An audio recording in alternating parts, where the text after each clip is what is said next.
Welcome to the Believe Podcast Network SoCal Sweat. My name is Ann McDaniels, a former NFL cheerleader and product manager turned actress and model who dreams of being a UFC fighter. Meow. Learning strategies to help motivate others leads me to bring you interviews each week from a range of athletes, experts in fitness and nutrition, and so much more. Thanks for listening to Believe, the #1 podcast for working professionals, and let's push our endorphins to higher performance through SoCal Sweat.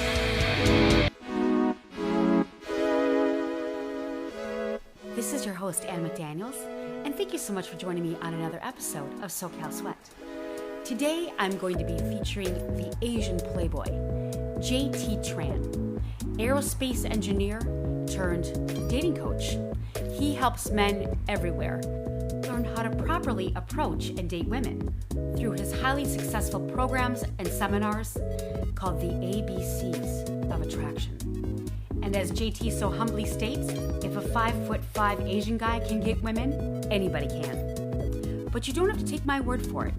Here is a testimonial by Kevin Kreider, the reality star from Bling Empire, who took JT's programs, and here's what he says.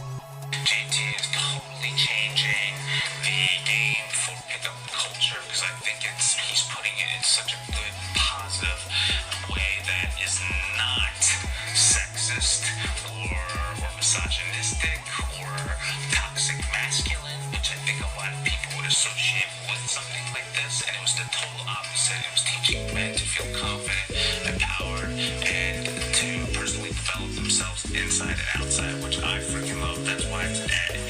And that's what I totally would recommend this class for anybody. And now I'm very happy to introduce you to JT Tran, who owns the successful coaching company, the ABCs of Attraction. Well, I have JT Tran today. I'm so excited to talk to him. He owns the company ABCs of Attraction, helping men marry and get better at dating, getting more prowess. And I met him because I was a model and actress on one of his videos, and it was so interesting. And I just want to know all about you, your background, your dating, and where you're from, and when did you fall in love with, the dating rituals and everything like that? Yeah, you were an actress on one of the commercials that we did. Basically, more specifically, I helped coach Asian men be successful with women of all races. So like the commercial that we did with you, was like you being a blonde bombshell, but also like Latinas and African-American women, because I want like Asian men who aren't used to dating American style, right? Either because they suffered through racism growing up or moved here from Asia.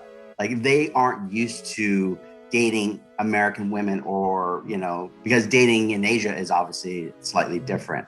And yeah, it was just this call, right? Where Asian guys just had trouble, and they started contacting me because I had gained a little bit of notoriety. And one day this Chinese Canadian mother called me up. She wanted me to help out her son who had been harassed by neo-Nazis up in Toronto. And I told her, man, for 3 days and 3 nights, I'll be the big brother he never had. Because like dating is an oral tradition. Like men aren't simply born knowing how to date, especially in, the technological times. Clearly. So yeah, and it just turned into this company, the ABCs of Attraction. Been traveling the world and helping coach Asian men in a very holistic manner, right? A well-rounded way of improving themselves, as well as being effective communicators and having the confidence to talk to women of all races. Absolutely. And I love your company, and you have products and you have so many different programs, but you've really expanded it to multi ethnicities, because your coaches, according to your website, come from everybody. Like you have Caucasian, African American, Latin, and yourself. I mean, do you guys kind of work as a group in tandem or sort of split things up? Well, I run our flagship service is like what we call like a boot camp, and we have other programs, live programs. But our boot camps are the primary service. And then, I'll teach that, and then I'll have coaches under me that will assist depending upon the size. And then other times, depending upon the service, if they want a one-on-one, sometimes they'll go with a different coach. depending upon like location. So we have like coaches that are spread out. And, you know, for me, the way I select coaches is more based on not only just their ability, but their passion for helping students. So I've had like African-American, Caucasian, obviously Asian, but I select them because, you know, they understand what it's like to be like an underdog, to be someone who no one looks at with respect because they're kind of like, you know, like a nerd or something like that. But they have to come through that. Like, for example, I have a coach, he's an Air Force captain and he's currently stationed in Korea. He's Korean American, but he was fat as a child, like extremely like obese, and he was made fun of. And he even like contemplated suicide. And he talks about this. And when he got into the military, he obviously got in fit shape. And like when you look at him now, you wouldn't think he was ever fat because he's got like 6-pack abs, and you throw him in a uniform, women are swooning all over him. But he understands what it's like. He wasn't someone that was just born like tall and handsome. He understands what it's like to be, you know, like a fat kid that gets bullied and picked on. You want someone that can meet you at that level, that can really empathize, not someone that was just like born, as they say, with a silver spoon in their mouth. Yeah. Oh my gosh. Well, how did you get so good at it? Do you think you've always had sort of a gift? Is it kind of like that movie Hitch with Will Smith? I mean, where you are just like kind of born with that, you know, prowess and the gift of attracting women like bees to a honey? Oh God, no. I am a nerd at heart. Literally, which is sexy. You would think, yeah. Right? But I studied aerospace engineering, like literal rocket science, right? But that made me like very technical prone, very analytical. I remember doing eHarmony, and this is like way back in the day, like I'm dating myself, right? Where they gave you a personality test, right? You just didn't sign up, they gave you a personality test. And I remember signing up and all that, taking the test, and then, you know, days later, I get a reply back that says, hey, we're gonna have to cancel your membership, return your money because you're too analytical. We're not gonna be able to find you a mate. We're not gonna find matches for you. And for me, I did everything that, especially Asian culture, says that an Asian man should do, which is get good grades, go to a good school, get a degree, get a good job, buy, you know, a nice car and get a house. And I essentially did all that. And it was like, magically women are supposed to land in my lap. And I realized like nothing was happening. And the reality was that just made me normal, right? That just made me like a normal guy with a career. It didn't make me special. It didn't give me an edge in the dating arena, especially as someone that's, you know, a short Asian guy like me. And with my intellect, I always like prided myself on my intellect. Like, you know, it's like, why can I not figure this out? I should be able to figure this out. You know, I figured out like, you know, aerospace engineering. Why can't I figure this out? You know how to split the atom. Why can't you do this? Launch rockets. I literally worked in mission control centers launching rockets, right? And I just, you know, it was so frustrating, right? And I started studying both psychology and what I call like pickup. And I realized that there's both an art and a science to communicating with people, communicating with women. And I just started going out there and kind of getting my social degree, if you will. Sure. And I started a blog called the Asian Playboy blog, which is like Sex in the City, right? For Asian men. It was like Sex in the City. I was like Carrie Bradshaw, but an Asian guy. And then, you know, I gained a following. And like I said, that's when the Chinese Canadian mother called me up to help out her teenage son. That's kind of like the impetus. But no, I'm an introvert by nature. I get drained when I have to go on stage or, you know, go socialize. But I'm a trained extrovert. I know how to do it now. I can like turn it on demand.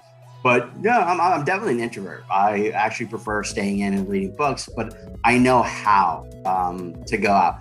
But especially after this past year, like even staying at home, after a few months, I'm like, man, I'm getting cabin fever. I want to go out and do something, meet some people. So even though I'm an introvert, we are, as humans, you know, we're built to be with other people. Like no man is an island, as they say. So even when you're as intellectually prone as me, like we are still driven to be with other people. Absolutely. And I love that you were able to figure everything out, because it's like you said, well, it's almost like A plus B equals C. And of course you do formulas and you do formulations, and there's always an equal amount. And in math and science, there is an actual answer. There isn't like a gray area, actually, although science can kind of argue that, of course. But I'm impressed that you were able to manipulate everything, like knowing that you were an introvert. You trained yourself to be an extrovert, to go on stage and deliver and kill it. But at the end, you wanted to come in and be back in your hermit self and then analyze again. And I think it's called introverted extroverts. Isn't there an actual term for those of us? Because I'm very similar. When I'm out and I'm an extrovert and I'm like, kind of the thrill of the party, basically the star of the show, but I want to go back and be a hermit, like a crab. I think there's something to be said for that personality type. Yeah. I mean, I don't know the exact term, but a lot of my clients are very technical based. They come from some tech background, IT, engineering, where we're very left brain. So when people talk about tap into your emotions, like for me, I'm like, what the fuck does that mean? Sure. What does that mean? Like, I need some sort of understanding, because we all have different love languages, right? Whether it's because we are very tech-based, or even if coming from my Asian culture, like Asian families don't really say, I love you. It's not really part of our language for whatever reason, for culture, being immigrants, or even like Japanese is like the version of love is just different, right? And so when you're trying to apply kind of like Western dating on that, where it says, oh, just be a man, get the girl. It's like, what the hell does that mean? Right? Exactly. And so I was able to kind of take a system that's well-rounded, where it's not just about like lines or anything like that, but it's like your inner, what we call like inner game, outer game, verbal game, and your thought process, your physical process, and your verbal process, and teach guys in a way that whether you're very left-leaning or right-leaning in your way of thinking, whether you're very instinctual or very analytical, I'm able to approach and coach them in the way that they learn the best.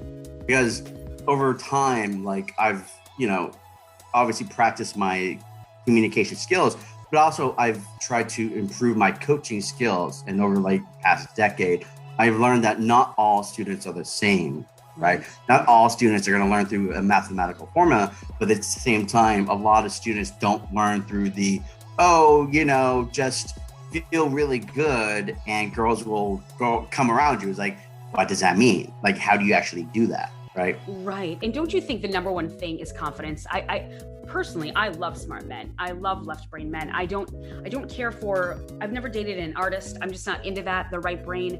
It's not really me. And I've always dated engineers and like chemical engineers, everything like that. It's always been my go-to, with a couple like NFL players here and there, like, athletes here and there. A couple athletes, of course, yeah. And it's even better when some of them have been athletes and engineers and things like that. So a mix. But don't you think the number one thing is confidence?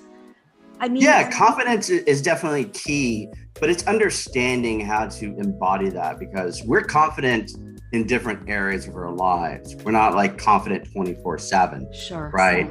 And like the greatest, but also the most useless piece of advice is just be confident. Like, just be yourself.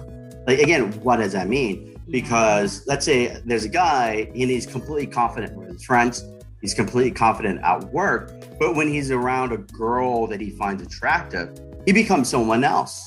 He becomes nervous, right? He might filter the way he talks to make sure that he doesn't offend her or anything like that. And he thinks he's being himself, but in reality, he unconsciously transforms his behavior. So how do we take that guy that's confident with his friends to be confident around a girl that he feels attracted to and invested to, right? Because there's a mental switch that happens, right? So that's part of that process. Yes, be yourself. Yes, be confident. But we have to understand that in different situations, things happen to our body, things happen to our brain that switch us into anxiety, right? And we have to work on like how to manage that anxiety. And I'm so glad you say that, because I feel like sometimes you'll see a guy and then they'll come over and approach you, and all of a sudden they're just so odd and so awkward, and they say the weirdest things. And it's like, why would you say that to me? And it wouldn't even make sense. But maybe you're right. Maybe just seeing a woman just kind of like makes them feel like insecure and not themselves, and they end up coming across creepy and gross when they're probably not that way at all. I feel like I have to give men benefit of the doubt a lot of the times because of the way they come across initially. Yeah. Well, part of it is because dating culture has changed so much through the past generations, and generally for the better, because, dating back in the 20s or something like that, where like women didn't have as much rights, where you were like extremely dependent upon finding a man to even open a banking account. Like you had to get a man. And so a woman's dating options were very limited. So a man could just be a complete oaf and still get the girl. Now, us guys, we're approaching you where you are equal, but that means we have to step up our game. And this is also true of my students who come from Asia. Like I have like Asian students, I call them like sons of communist generals, right? They are the peak male over there, right? Girls are throwing themselves all over him because he, comes from a wealthy prestigious family, wealthy, he's got Lambos and stuff like that. Moves over here and he's a nobody, right? He's an absolute nobody. And just being a male is not enough to get a girl. And so you have to adjust. And a lot of guys don't realize that, or they've never been taught that by their peers or, movies or whatever, whatever means of education that are out there. So that's part of what I do is try to teach and coach our guys to convey their personality. Like how do you, in business marketing terms, how do you package yourself so that the girl wants to date you? It's like, you want to be, like, as they say, what is like Seinfeld, like you're sending your best representative. Sure. Right. Yep. I love that. And I love that you touched on just, you have to be more male than you were over there. And I think, and just kind of today, in today's day and age, women are CEOs. We can have our own babies if we want to. We don't even need a man. We really don't. And I mean, I hate to even say that, but how do you coach some guys? Because I hate to say this, but I just feel like men have become quite soft.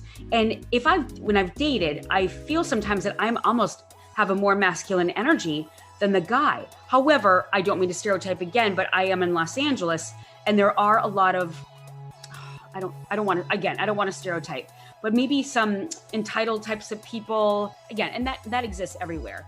But it even shows in science, and I do a lot of studying of science, especially in the fitness and exercise realm, lowered testosterone in men. I mean, you can get an 80-year-old man, he has a stronger grip strength and testosterone level in his body than men do today. However, a lot of libido and testosterone comes from progesterone, which is turned to estrogen from stress. And that affects a lot of men in this day and age. So do you see perhaps kind of the alpha male manliness going down a bit? And excuse me if I don't mean to stereotype and it's blanketed, but as a woman, we talk amongst ourselves as, oh my gosh, can this person be a little tougher? Yeah. Well, this is part of how dating has changed so much over time. It's generally like, obviously with women achieving more equal rights, it's benefited you, but it does mean men are having to play this balancing act, right? I simply can't go up to you and say like, hey, you have to marry me because you have absolutely no choice. Like, you can't own any property without a man. So if you're going to marry me, you have no choice about the matter, right? And so sometimes I think that we have a nostalgic look at the past to say like, oh, that's what a real man was. It's like, yeah, maybe, but it depended upon a certain class of people being at the bottom, right? Yeah. And, when it comes to like testosterone, I think that comes into fitness, and that's a very American thing where they say something like, what is it, like almost half of Americans, I forget the exact statistics, but it's pretty high, are obese. And so that definitely comes to like the fitness and nutrition. So it's important to be healthy, obviously, whether it's just having more testosterone or just being better in bed. So that's important. But I also say that there are different forms of masculinity around the world, right? Like in Asia, one thing that's popular is sort of like that kind of like K-pop male aesthetic. That's very popular over there. It's not popular here. It's not going to be like, you know, despite the fandom that exists around K-pop, like girls aren't going to throw themselves on Asian guys that look like that here in America. Overseas, yes, it is very popular. But I'm just saying that that's a viable aesthetic if a man chooses that. And that's not a big deal because the aesthetic changes with generations, right? It's not like one culture, one generation is universal through all of time in the globe, right? And I think that it's important to, you know, with American style dating, understand what American women are looking for, which, like you said, is for a man to have more leadership qualities, to be more outgoing, to be the one that does the approach, right? Sure. And so you can't depend upon other dating cultures if you're dating here in America, right? Exactly. So, you know, it is still very expected of an American man to be more of a take charge when it comes to dating. And I was going to just touch on back to your K-pop. I have several friends that are obsessed with BTS. And the lead singer, and it's just it almost reminds me of like glam rock from the 80s and 90s, like when they wore all the makeup. But they're beautiful and they're talented, and that's just I mean, even if you look at the American male aesthetic over time has changed and evolved, but it's also like circled back. Sure. Right. There was a time where it was like Arnold Schwarzenegger, Stallone, and then you had, like you said, glam rock, heroin chic, you know, grunge, you know, skater, emo, and then it'll circle back to like six-pack abs. And it's just the nature of just human nature is like for a certain look, it'll be exciting, and then it'll go stale, and then it'll go to a new evolved look. You know, what is old is new again. It's just right? like fashion. The bell-bottoms come back in. What was in the 70s is now considered vintage, right? Right, exactly. Yeah. No, good learning. Now tell the audience about your products. I mean, you have Text to Sex, you have Modern Asian Man, and Practical Day Game. What has been the most popular, and how would you break down those products? Well, our most popular, honestly, is our flagship service, what we call our premium boot camps, right? Those are live training, live coaching, where we actually meet up in real life and give you training because this is communication. This is communicating with people in real life, and that's essential is to do live training.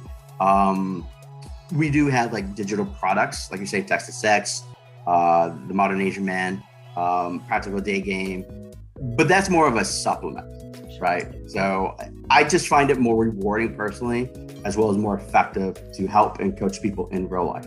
Absolutely. Do you do kind of role play situations? Yeah, because people learn through different methods. People learn through writing.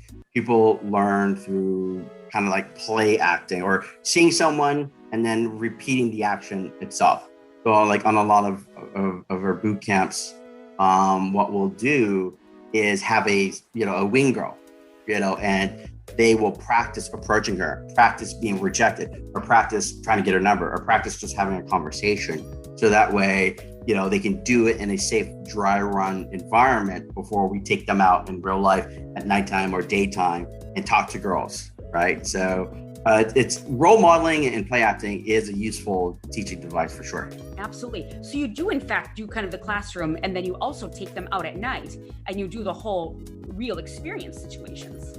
Oh, absolutely. Like I go for like the full, the full Asian education experience. I give them a pre-boot camp home study course, right?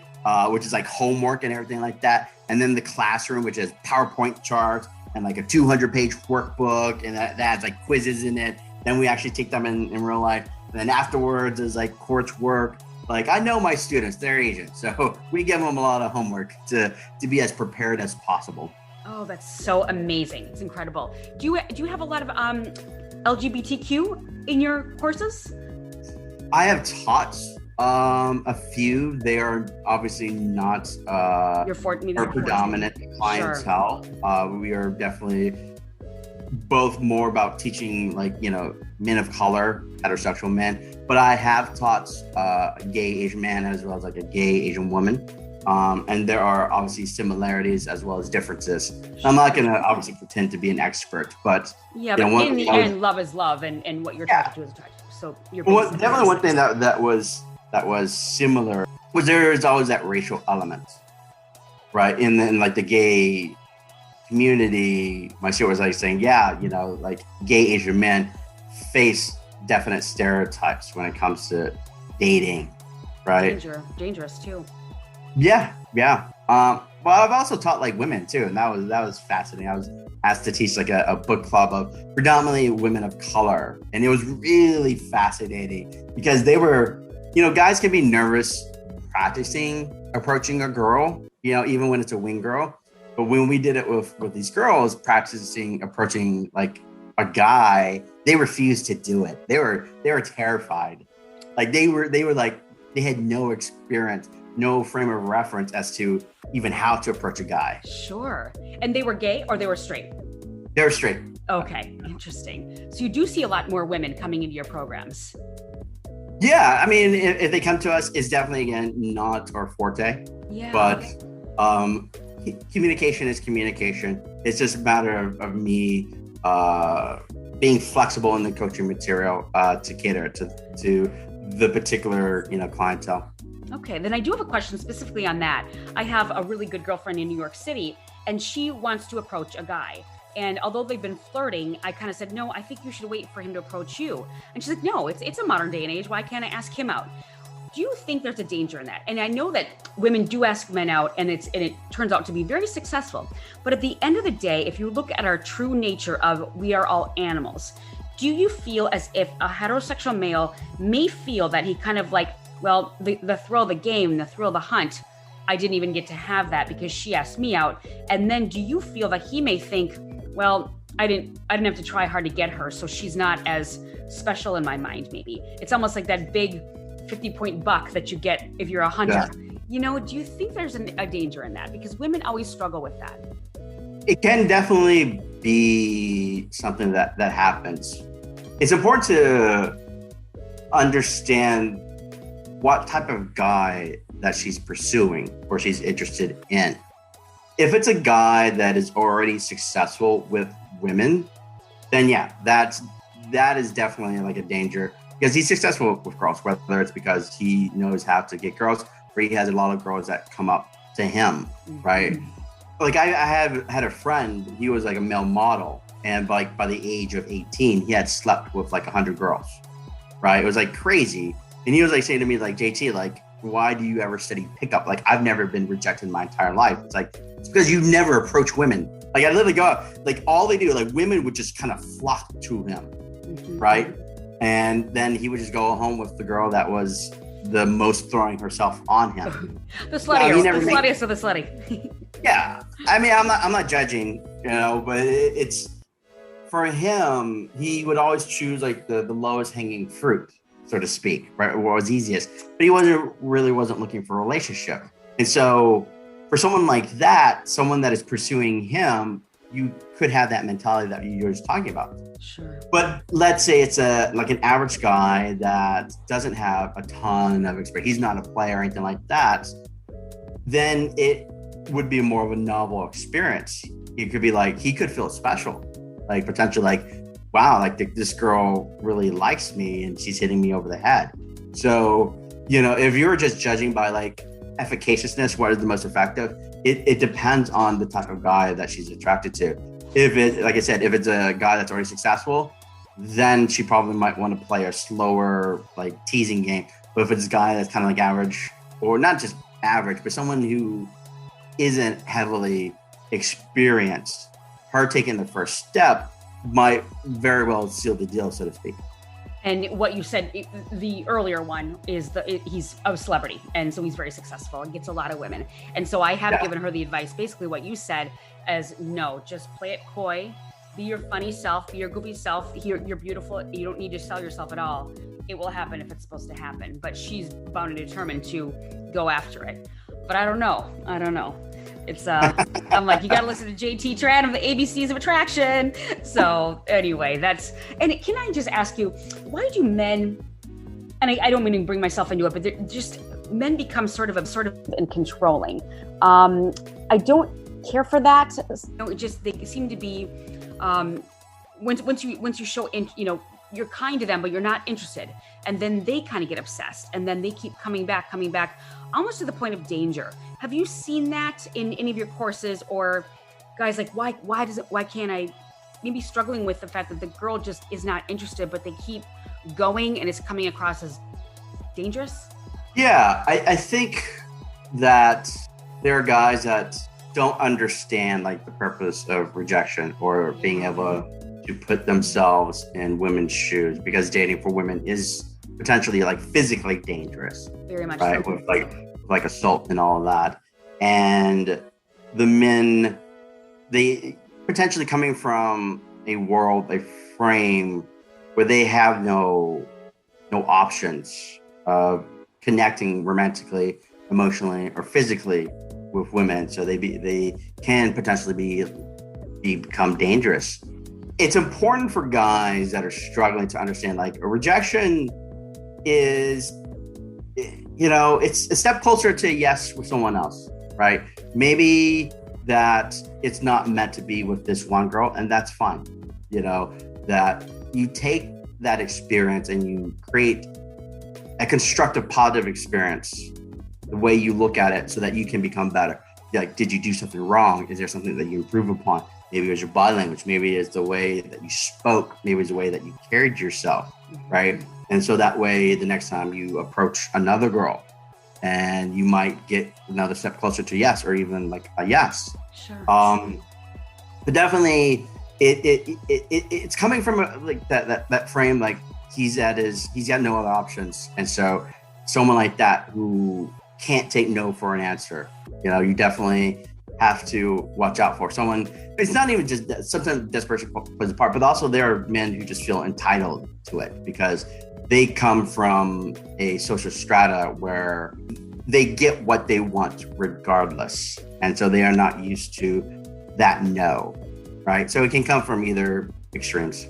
That's the problem. Just like what you said, especially if they're coming from an Asian country and they have the Lambos, they've been given everything and they are at the top of their game, or just American guys that have everything. And if you say no, there's not a way to handle it. But I like what you said. And I think as a woman, we have to kind of find that kindness, yet not mean, because that can really make someone snap. But I just feel like in this day and age, dating is quite dangerous. And my friend the other day went out with a guy and he picked her up in his truck in LA, of all places. He had a big, like huge truck. And we were very impressed with that, because you're originally from Texas, aren't you? So you can appreciate that. Yeah. But we were all like, he picked you up? You didn't meet him there? We were all shocked. And so I just kind of thought, gosh, what a change, where our mothers were picked up by a man. And in probably most states in the US, I think maybe on the coastal areas, it's a little more dangerous. I'm not sure. But, and even getting into an Uber can be, anything can be dangerous really, but we were all so shocked, and we kind of laughed like that. We were shocked about that. And she goes, guys, it was fine. It was fun.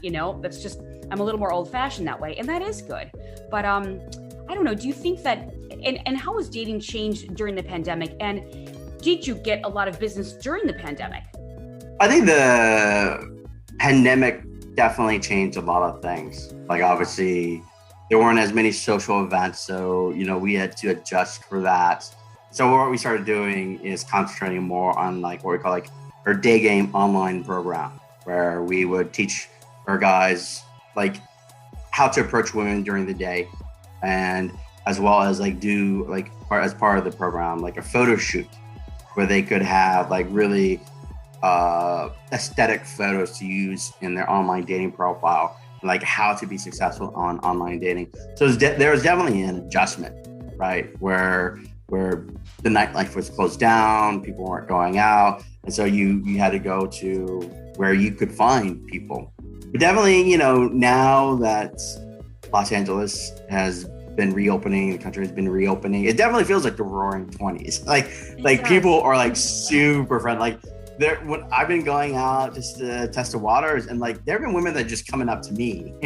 Like they're starved for like social affection, social interaction. So but that's because you have the ABCs of attraction. You have the know-how, so people need to buy your product. Yeah. No, that's really great. And do you have a girlfriend right now or married? No. I don't know if marriage is for me. Like, I'm not against it. JT, you're speaking my language. I've never wanted to. Even when I was a child, I didn't want to. Kind of dream of like, and they have baby dolls and everything like that. I didn't. I had Barbies, and I would dress them to go out. And we would like say hi to Ken, but we would kind of leave Ken and we would go and do our own thing. And we had careers.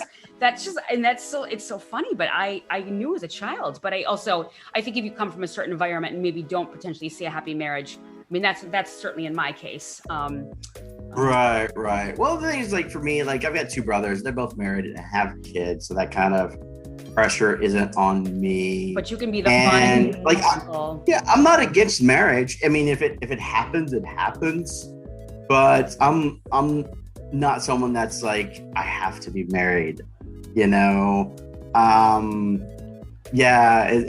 It's like I'm not against it, but I'm not looking for it. Yeah. Sure. But some people are so diehard, especially a lot of my girlfriends, just like, I want to be married. I want a ring on my finger. And I want to be, like someone said, I want to be barefoot and pregnant on the couch with my husband rubbing my feet. She was crying, and it's like that depiction. I was like, oh my God, we would never fight about each other's lives. I guess I thought, why am I not thinking that way? Why don't I want that? What's wrong with me? And there's nothing wrong. We, like you said, we have love languages and we have different things that we want. My biggest love language is don't be jealous. I need non-jealousy. I need complete independence. I'm Leonard Skinner Freebird. Do not ask me where I'm going, what I'm doing. You should be able to trust me. And you kind of gloss over all the love languages in your courses? I mean, I address it, like the 5 different love languages, because it's important for the student to understand or try to empathize, put himself in other people's shoes. Sure. Because there are things that he or like I myself find rewarding, but it's not the same as like say this person, this girl, right? What she would find attractive isn't going to be the same thing, and so you have to be able to bridge that gap. Like for me, especially being raised in the culture that I was, like what they say, words of affirmation, right? Like I love you and all that kind of stuff. That doesn't really mean much to me, right? Saying the words don't mean much to me, but acts of service or touch, things like that means a lot more to me, but at the same time, I can't always expect someone that I'm dating is the same way. Maybe to them, they need to hear that. And so if I understand that, I would try to fulfill that emotional need. Right? Absolutely. And when you say that, because I myself, I'm Eastern European in background. So when you said that Asians don't really profess their love to each other within the family, Eastern Europeans are very similar that way, kind of like a little bit hardened. Did you find even initially with dating that it was hard for you to say, I mean, I think we all know that the first time you say, I love you shouldn't be taken casually. I mean, right. Was that even hard to do when you were in love with that person, just to profess that or to hear that from the other person? Yeah, it wasn't something that I was experienced in. Absolutely. I mean, I happened to be lucky enough that I got a college girlfriend. So that was like the only relationship I ever had. And she chose me. Like she hit me over the head that she liked me. Like you're saying, like I had no idea. Like it was the first kiss ever, first love. So it was very new. And I'm thankful for that because it helped me understand what like a pretty healthy relationship was. Or at least I had something to compare it to any kind of maybe toxic ones that I went into. But also understanding that people are hungry for different ways of what they find with love. Because again, it's as nice if someone compliments me, or like, I love you, but it doesn't really, get me charged up. I just recognize it. It's a nice compliment. Thank you very much. But at the same time, like, again, I understand that other people, it's important. Yeah. So I try to match that need. That's very interesting. Well, before we advertise your business, I want to touch on, there's a very hot topic in the news right now, and that is Asian racism. And because you work with primarily Asians and you yourself are Asian, what can you inform us about proper things to say, what to stay away from, how to maybe notice certain dangers or notice that someone's being bullied and how to step in and how to just be kinder as non-Asians?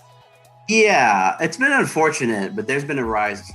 Forget the statistics, something like 1,000% or something like that. Crazy. It's starting like, 2020, and it's like, just kept on going up. And a lot of that has to do with like the rhetoric in general, or the global discourse, but also especially around COVID. So like Asian stereotypes went from we're kung fu or we're asexual to, hey, we're also walking diseases. Yep. Right. And in particular, it has unfortunately targeted like our Asian elders, like our grandmothers. Drives me crazy.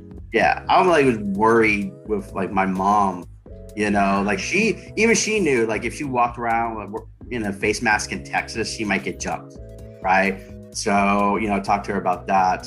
And important to recognize that the physical, because a lot of times it's like physical assault, robbery of elders, and just, I guess, watching out for someone that's trying to pick on like a little old Asian lady or a little old Asian man, like even myself going out, I've always been aware of racism. I've always been aware like guys would intentionally target me if I was with like a white girl or a black girl, just not like to fight me, although that's happened, but like just to harass or make fun of me. Like I remember during the pandemic going on a date and sitting at a table with this blonde girl, and like the host sat down like these three white guys behind us, and the entire time I knew something was going on behind me. Right, I knew just by the way she was, her eyes were kind of like, yeah. Yeah, and then later on, like she told me, like, yeah, those guys were trying to like eye code me, like going like, "You need to get out of here. What are you doing?" Kind of deal, right? They would definitely never done that with like a white guy, and so like for me, it's to be aware, have certain situational awareness. Like even some of my coaches during the height of the pandemic with their students were being denied entry into certain establishments because they would see a group of Asian people. I'm like, no, while at the same time letting people in, right? Even though they get like a table or something like that, right? So, it's to be aware, as they say, have a certain situational awareness. When you left the restaurant, did you turn around and sort of acknowledge them and kind of like be big man on campus? Like, listen, I'm not intimidated by you. Or would that have been something that you potentially feared? And was this in Texas or was this in LA? This is in LA. Okay. When we were getting an Uber back to my place, I just like, I knew something was going on, but at the same time, like I wasn't like insecure about it because I had her pretty well entertained. We were like having a really good time. But I knew something was going on, and then it's kind of burst in like, yeah, she told me, it's like, yeah. And then I just kind of like dismissed it. I mean, you don't want to treat things like that. You don't want to be insecure about that. And fuel the fire. But did she potentially did you guys kind of change your body language so that she wasn't looking at them? Or maybe you were blocking her eyes so they weren't, just to kind of change the situation? Yeah. I mean, the way it was is we had already like set up or been set up at our table and the way we sat. Like originally, like we were like off to the side and we were like almost in a corner. And then for whatever reason, even though the entire restaurant was full, and remember this is like during the pandemic, so you were supposed to be like literally she sat down behind us, or like specifically behind me. Perhaps they asked her to do that. Who knows? I don't know. I mean, I'm not gonna conspiracy theory. Yeah. Yeah, but I did. Like I said, I knew something was going on, and so in that moment, like I said, I kept her well entertained. Like I noticed she would look, but like we were having a good time, laughing a lot, holding hands. Like we were having a good time. I just knew, like, I mean, things went well with us. Like at the end of the night, so I knew it was a distraction. They were a distraction. They weren't a problem. They were just a distraction. So. But I'm sure she was very attracted to the fact that you didn't need to be defensive, and here you are getting in an Uber back to your place. So clearly you did something right. Yeah, but that's just a minor example, but you handled it well. Other people may not have been able to do that, and then it could have turned into a bad situation, especially if there's 3 of them and 1 of you. But I'm sure it did make you like a little irritated, but you know how to handle it. Yeah, but I've had to deal with that. Because I date outside of my race, it happens. And it happens whether I'm dating a white girl or a black girl or whatever, And so I've learned how to navigate that situation in hopefully a safe way. And it is something that I coach my students in, like how to deal with guys that might try to, cock block or interfere in a safe, manner. Sure. And multiracial dating and marriages, although it's 2021, still seems to be like there's always some kind of a comment. Like there's a news anchor who's African-American and his wife is white. And they have just a set of, I think they have 3 children that are, mixed race. And he said what bothers him is that they'll be at the park with a bunch of different kids and people will come up to them and say, your kids are so well behaved. And he goes, I know in my mind that my kids are just as well behaved as the other kids in the park, but they come up to us because it's like, oh, shocking that these kids would be well behaved. Like there's and they're upstanding, intelligent, both educated news anchors, both of them. And it's just like, there always has to be some kind of a comment or stereotype. And do you find that you've maybe heard that? And was your first girlfriend in college Caucasian or black or Asian? Yeah, she was Caucasian. She was like a tall, blonde, blue-eyed girl. And like I said, she chose me. It was just complete shock to me, right? Not to me. But it's like that cognitive dissonance when they see something that they don't expect. It really like surprises them. Like it's at the forefront of their mind. Even in 2021, it shouldn't be surprising. Yeah, but you're right, when they see a short Asian guy like me with like a tall black or blonde girl, it's shocking to them, right? And the thing is, like, as much as we think, oh, it's 2021, things are progressed and different. Like, it wasn't that long ago. I forget the exact year.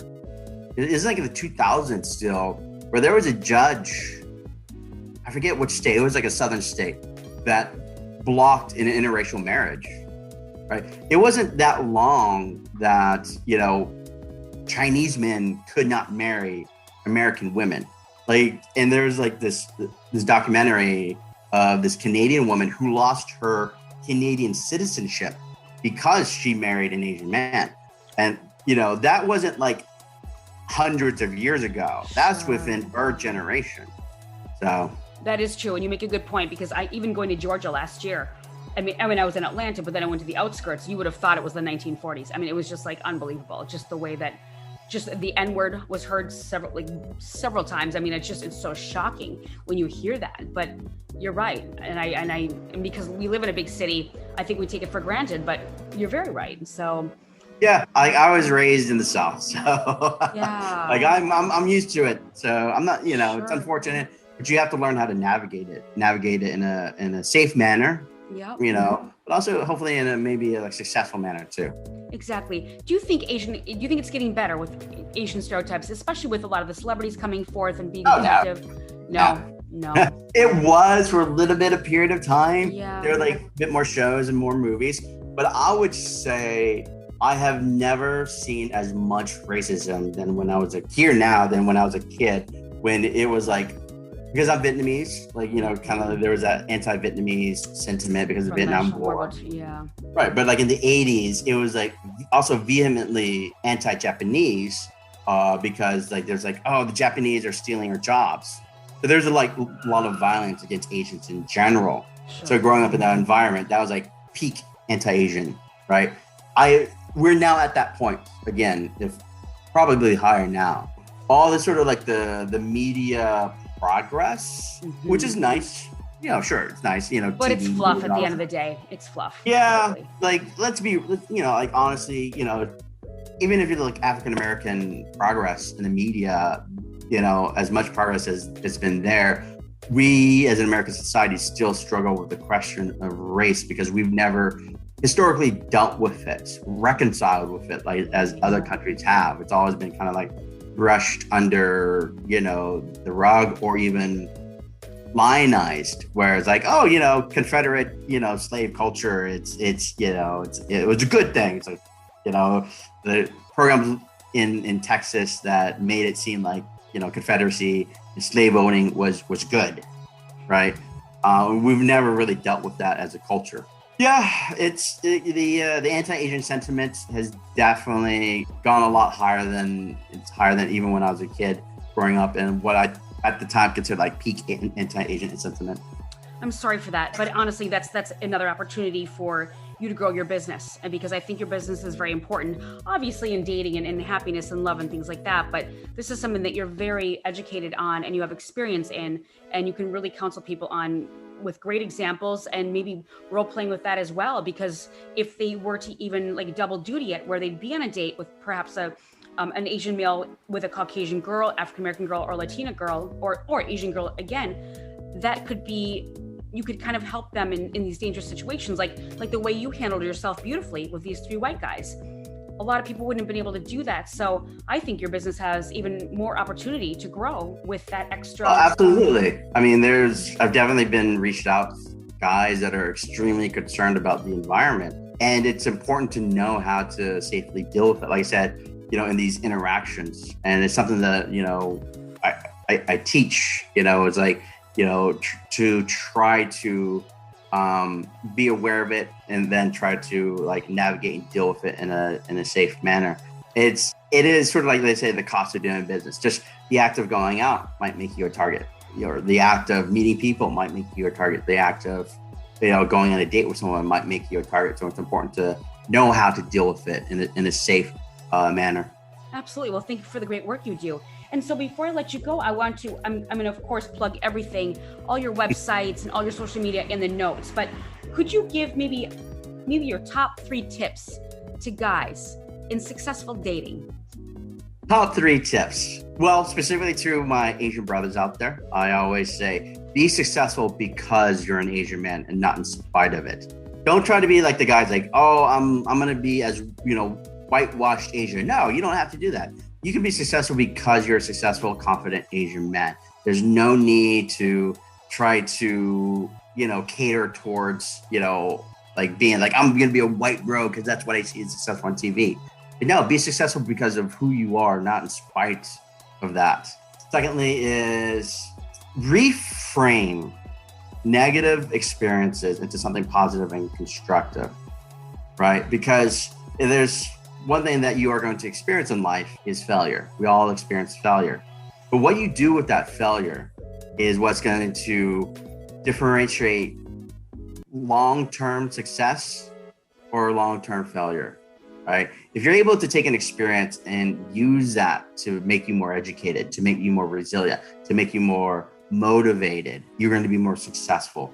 Because we all experience failure. You experience failure, I experience failure, right? But I try not to look at it as failure. I try to look at it as fuel to drive me. Always be willing to step outside your comfort zone. Always be willing to do something that you're not used to, whether it's to say hello to a girl or to befriend someone that you might not expect, or to go and do something, or to travel, go to a new venue, right? Be willing to step outside your comfort zone and expand your frame of reference to the world. Because a lot of guys, especially like my students who are highly educated, but they're only used to this particular slice of life. They never woke up and smelled the roses, so to speak. So their frame of reference when it comes to life experience is very limited. Sure. Right? And so you got to push yourself regardless of whatever sort of emotional discomfort that might bring you, because our progress as humans is outside of our comfort zone. It's outside of our normal, homeostasis, right? It's what we do when we're uncomfortable is how we grow. That's where the growth happens. You're so right. Every podcast says that. And then 2 more questions. Number 1 is what was your favorite cheat food during the pandemic? Cheat food. I just cook more at home, to be honest. Anything specific? I cooked like Mongolian wok. You ever do like the Mongolian wok where yes. you have like the noodle and you choose that? So I actually started doing that. I think it's so really you just hot. buy It's the dangerous. ingredients and you barbecue it, instead of like ordering it out. I did did Korean barbecue.